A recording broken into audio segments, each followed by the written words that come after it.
Hello, I'm Captain Robert Clark, Director of Military Activities Liaison and Special Projects at Old Dominion University. Today, though we may be physically distant, we come together to pay tribute to the hundreds of thousands of men and women who have bravely and selflessly served our country. While the ceremonies and tributes may look different due to the coronavirus, our enduring respect and gratitude for their sacrifice remains unchanged. And I want to thank you for joining us for today's event. It is now my honor to introduce the 8th President of Old Dominion University, John R. Broderick. Under his leadership, since 2008, Old Dominion has emerged as an innovative research leader in fields from flooding resiliency to bioelectrics, and the university recorded the highest graduation rate in its history.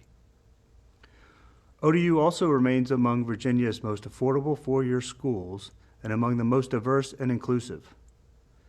In the past 2 years, he received the President's Award from the National Association of Student Personnel Administrators and the Community Leaders Award from the Urban League of Hampton Roads, and was named First Citizen of Hampton Roads by the Chamber of Commerce. He was appointed to the Norfolk International Airport's Board of Commissioners in 2020. During his tenure, Old Dominion has received over $1 billion in new resources, including the largest gift in its history, a $37 billion donation to establish the Barry Art Museum. Most recently, Old Dominion received an additional $29 million from the state to increase the number of graduates as part of the Tech Talent Investment Program. At the request of students, the Kate and John R. Broderick Dining Commons was named after the President and First Lady for spearheading inclusion initiatives and their commitment to student success.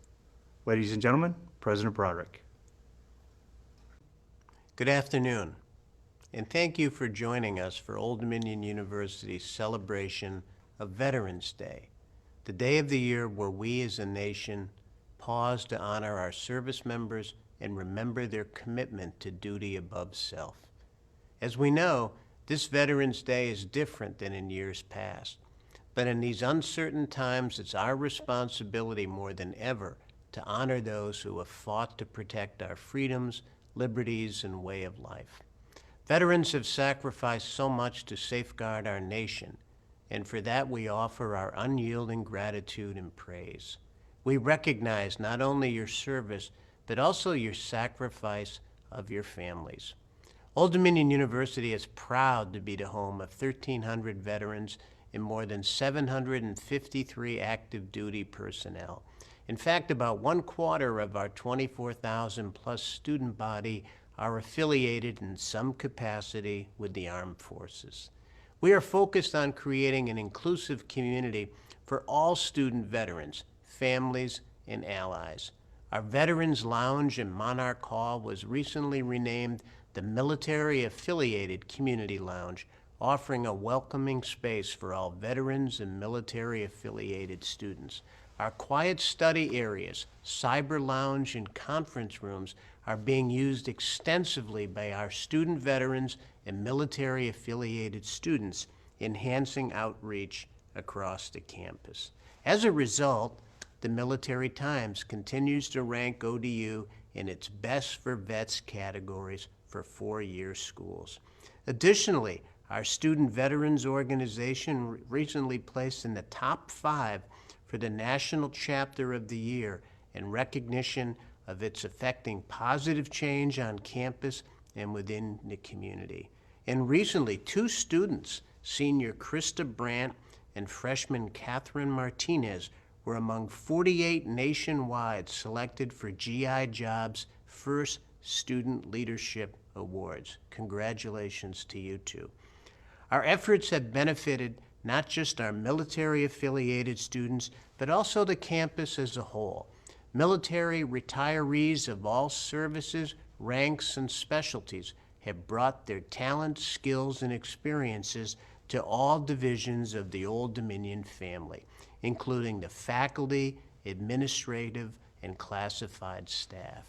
On behalf of the entire university, I offer my appreciation to all of you for your service to this country and your contributions to Old Dominion University.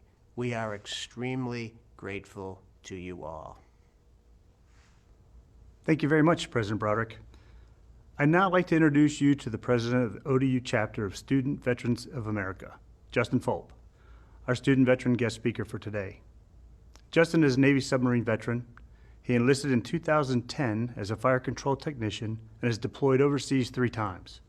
Earlier this year, Justin transitioned out of the Navy and directly into government contracting. He continues to serve his country while working at the Newport News shipyard, where he and his team are responsible for the installation, training, and certification of the weapon systems for all pre-commissioned Virginia-class submarines. Justin also serves on the President's Task Force on Inclusive Excellence, One ODU, and as a legislative officer for VFW Post 4809, located right here in Norfolk. Please join me in welcoming Justin Fulp. What's up, Monarch Vet Nation? Happy Veterans Day. I'm once again humbled and honored to speak with you today. I wish we could celebrate our shared sacrifice in person under the flag at Kaufman Mall, but unfortunately, we cannot. However, I will say this. 2020 pales in comparison to everything we have already faced downrange or out to sea. So if anyone's going to survive this year, it's going to be us. You can count on that. For those of you who are unfamiliar with the Student Veterans of America, let me also say this. Welcome home. Here at the SVA, we ensure our fellow Monarch veterans and military-affiliated families achieve their greatest potential in and out of the classroom. Our chapter here at ODU this year, 2020, was recognized as being one of the top 5 in the nation of over 1,500 schools. That's right, 1,500. And it doesn't happen without one thing: family. That is what we are here at ODU. We're a family, and I'm damn proud of it.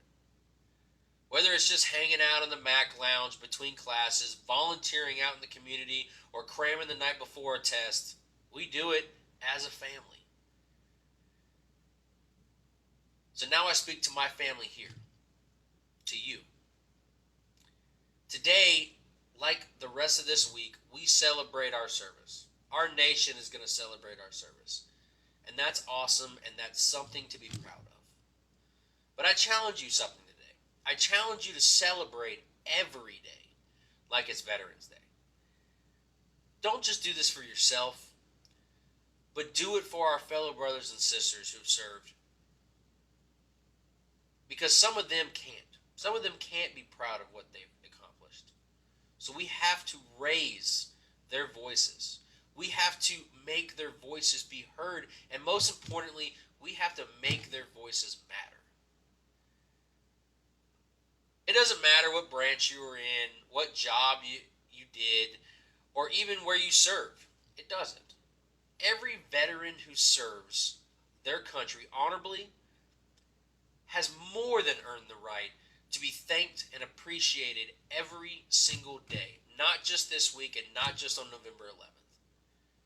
So as we go throughout the rest of our lives, it's my hope that we will rededicate our commitment to our community, our veteran community, our military community. But most importantly, just to ourselves. Remember that, I want you to remember that our duty, our dedication, our sacrifice to this great country and to Old Glory, that's what separates us from the rest of America. That's what separates us from your every ordinary, everyday American. Our DD 214, that one piece of paper, is literally our blood-stained proof that we are something worth investing in and that we are something worth respecting, period. My fellow veterans, my family, I leave you with this. Never forget your worth. Never forget that there is still a warrior that lives within you, no matter how long you've been out of service. That warrior's still there. And lastly, never forget that no matter what this world throws at you, you're never out of the fight. Thank you. God bless. Happy Veterans Day. Thank you, Justin, and thank you for your continued service to our great nation. I now have the honor of introducing our next speaker, Mr. Rocky Blyer. A Wisconsin native and football fanatic, Mr. Blyer played college football at the University of Notre Dame, where he earned his degree in business management. Upon graduation, Rocky was selected in the 1968 NFL Draft by the Pittsburgh Steelers. Just after his rookie season, he was drafted into the U.S. Army during the Vietnam War, where he served with the 196th Light Infantry Brigade.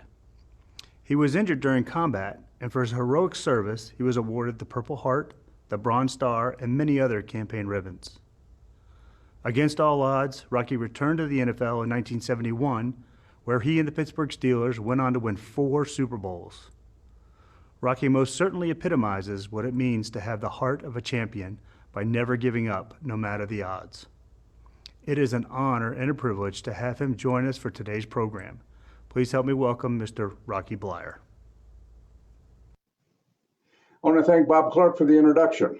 To ODU veterans, those who are serving in the National Guard or reserve units now, to those ROTC units on campus, and finally to ODU students. It's my pleasure to address you today on what does Veterans Day mean to me. Now, I did not come from a military family. My father did not serve because he had a medical condition, although I had 2 uncles who served in World War II and one during the Korean conflict. Now, none of them talked about their experiences, and I was just too young to ask. My image of the military was pretty much formed by the movies I saw, the battles that were fought, and the heroes that arose. They were about Iwo Jima, Normandy, Doolittle's raid. They were about good guys and bad guys, and that was about it. Now, the 60s, well, took a turn. In high school, it was a conflict somewhere in the Far East, which quickly morphed into a place called Vietnam. All of a sudden, there were kids I knew being drafted, only a couple years older than me, and sent off to fight. The war infiltrated our living rooms as Walter Cronkite and Dan Rather brought the first buckets of blood into the American living room, and body counts were a daily stat. It wasn't much of a focus on my part because I was dealing with all those adolescent problems of growing up, and besides, I was playing sports with my focus on football. And we were pretty good as the #1 ranked team in the state of Wisconsin, which ultimately got me a scholarship to Notre Dame. As the conflict in Vietnam began to increase, so too did the protests, as well as the draft. If you didn't flunk out of school, the student deferment kept you safe. And besides, we were trying to win a national championship at the university, in which we did in 1966. And as captain of the football team, I floated through my senior year and eventually got drafted by the Pittsburgh Steelers. Well, I was living my dream, working hard, not knowing what the future may look like, but just wanting to make the team. I didn't think about Vietnam or serving our country. I just thought to make the team, well, the ownership would find a way to protect me as they had other players. If I didn't make the team, well, I would just deal with the consequences later. As fate would have it, I made the team, but ultimately slipped through the cracks and received my draft notification. I can remember it. I was sitting on my stool in front of my locker at Old Pitt Stadium. And the locker room there was, well, cramped and punctured like every locker room around the country. Lockers were up against the wall, players were around the perimeter, and in the middle was a laundry basket with a couple tables, and one of the tables was where all the fan mail would be deposited. It's a place I'd never visited from the first day of training camp up to the 10th game of that season, not when nobody knows you exist. Not when you're the 417th person picked in the draft playing on a losing team, nobody knows that you're even around. My mother, God rest her soul, never even sent me a letter. When all of a sudden, one of the equipment men hollered, "Hey, Blyer, there's a letter over here for you."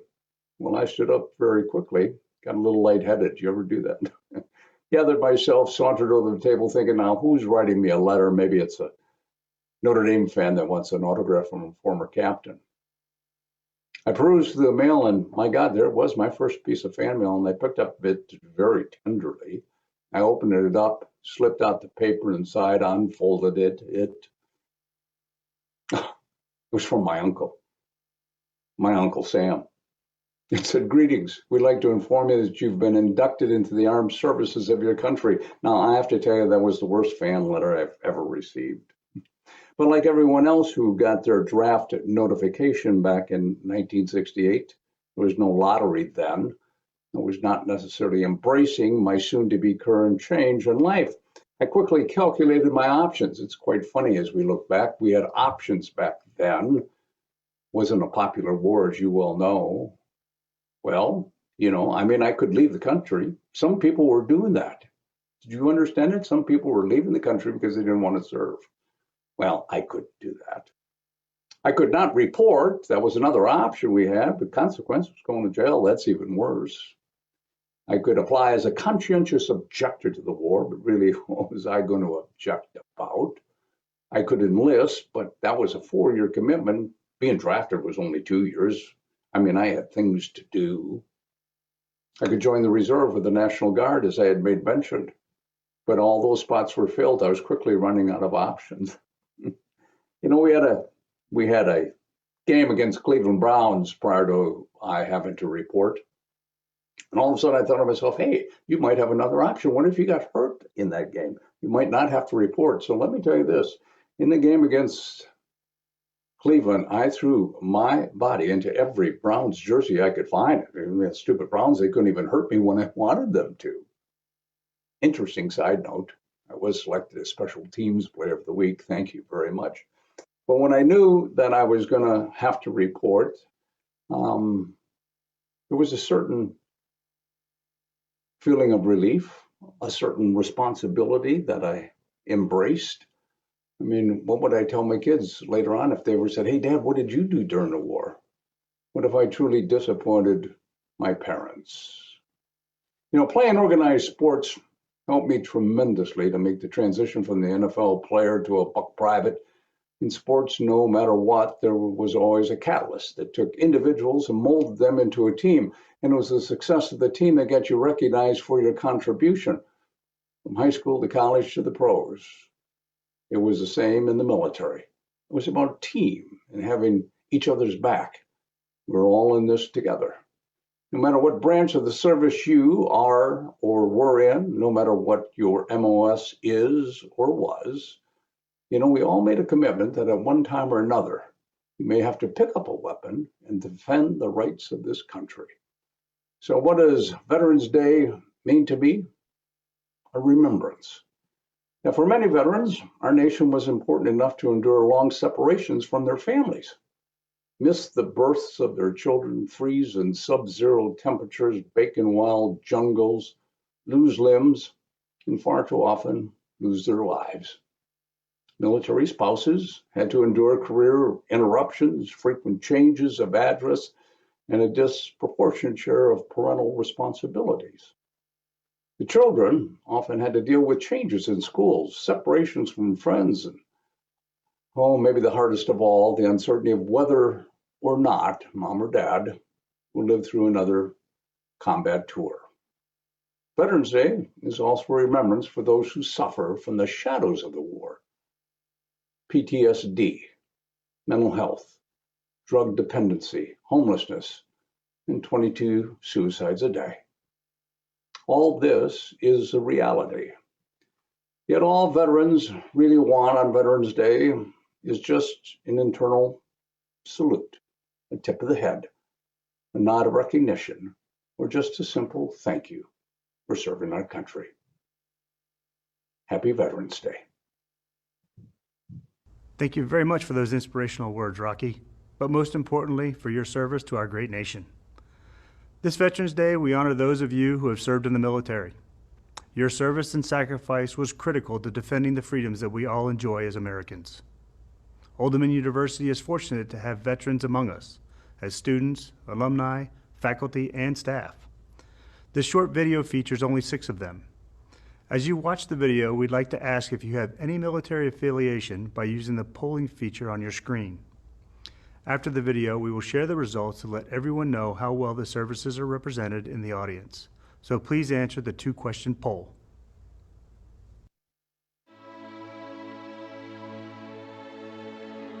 I am Ellen Cabo.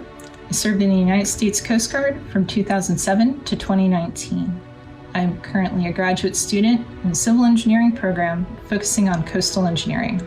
My name is Lieutenant Jasmine Hilton. I'm a surface warfare officer in the United States Navy and Old Dominion University alumni. This is Jose Roman, ODU class of 2014, and I'm also a United States Navy veteran. My name is Janice Hawkins, and I'm a retired Army nurse and veteran of Operation Desert Storm. I'm a professor in the School of Nursing, and I work directly with military-affiliated students who are seeking to earn a degree in nursing. My name is Summer Steelman, and I was a Chinese linguist in the Air Force. And currently I work at ODU in the Career Development Office. Alfredo Torres, United States Navy, Petty Officer Second Class. Old Dominion University class of 2010 and class of 2013. When I joined the Navy in 1992, it was to look for an opportunity. I didn't know that my pride in serving would grow beyond what initially happened when I joined in. It was an incredible feeling of love and service. I know this shapes me, the person that I am, and the person that I'm striving to be, whether a student, a citizen, or mother of 3 boys. I use the inner strength that I developed over the course of my 11 and a half years on active duty service to help get me through the challenging times. I originally joined the Navy because I really needed direction. I needed to focus. I had a lot of trouble growing up, and the Navy was that one place that really was able to provide me with opportunity and the skill set and the focus to really get my life in order. The reason I joined the military was for the GI Bill. I wanted to go to school and I didn't have the funds to do it. Veterans Day is a day of reflection, both for the country and for us as a community. And it's a day to remind veterans of the things that bind us together, regardless of our branch of service. And we all stood the watch, far from home, missing holidays and other important family events to be a part of something greater than ourselves. I take pride in being a veteran. Although life can be tough, to be a part of something bigger than myself, mentor and lead others, is the reason I continue to serve. I am blessed to be a veteran. What Veterans Day means to me is it's an opportunity to really connect with those brothers and sisters I served with, the folks that I went through those hardships and the sacrifices with, and got to share some of those good times with. Veterans Day to me is a time to reconnect with all my battle buddies and all the great people that I served with and met along the way. I look at Veterans Day as a day to honor those that have served and made it home, especially my grandfather, because he's the other big reason I had thought about joining. He was a World War II veteran, so I call him every Veterans Day and thank him for his service. Being a veteran is caring for others before you care for yourself. It's caring for an idea before you care for yourself. It's putting your health and safety and family on the line in order to make life better for others.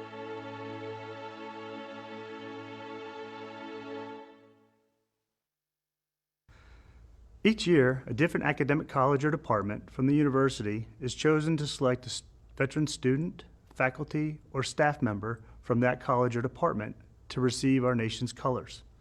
This year, the College of Business has selected 2 honored recipients. The first recipient is a long-term ODU faculty member, Randall Spurrier. Randall joined the Air Force in 1968 and was commissioned as a second lieutenant after graduating from Officer Training School in Texas.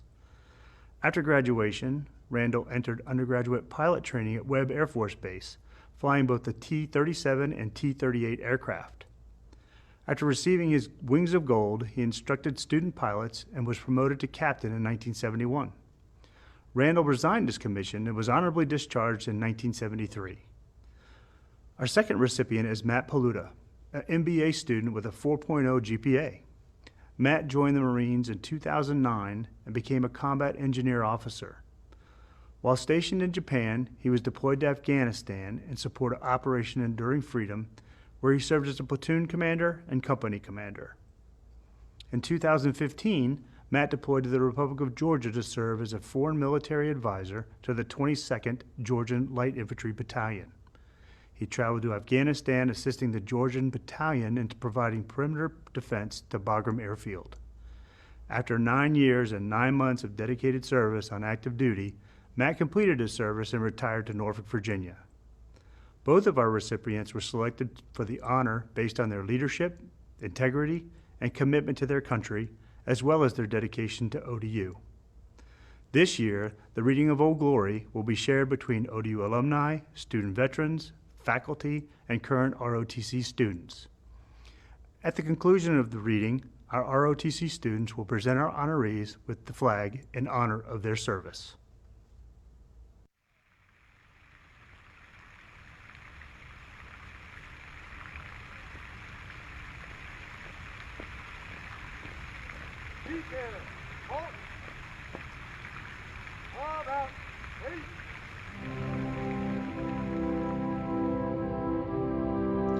I am the flag of the United States of America. My name is Old Glory.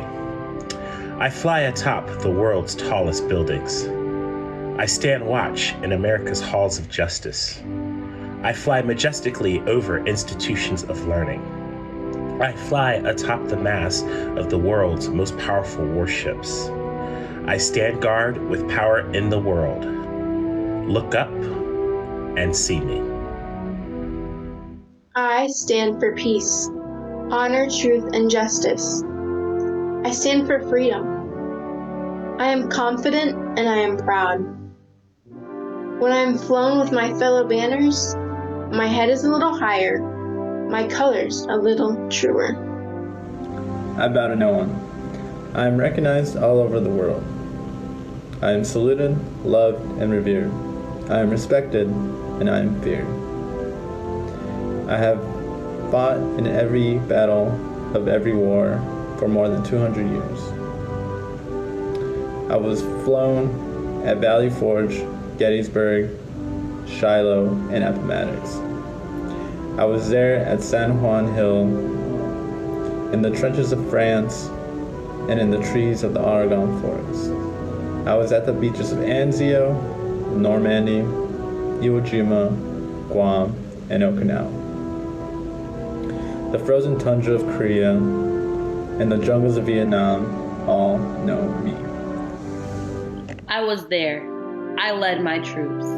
I was dirty, battle-worn, and tired, but my soldiers cheered me on, and I was proud. I have been burned, torn, and trampled on the streets of countries I have helped to set free. It does me no harm, though, for I am invincible. I have been soiled, burned, torn, and trampled on the streets of my own country. And when it's by those whom I have served in battle, it hurts. But I shall overcome, for I am strong. I have slipped the bonds of earth and stood watch over the uncharted frontiers of space from my vantage point on the moon. I have borne silent witness to all of America's finest hours, but my finest hours are yet to come. When I am torn into strips and used as bandages for my wounded comrades on the battlefield. When I am flown at half-mast to honor my soldiers. Or when I lie in the trembling arms of a grieving parent at the grave of their fallen son or daughter, I am proud. My name is Old Glory. Long may I wave. Dear God in heaven, long may I wave.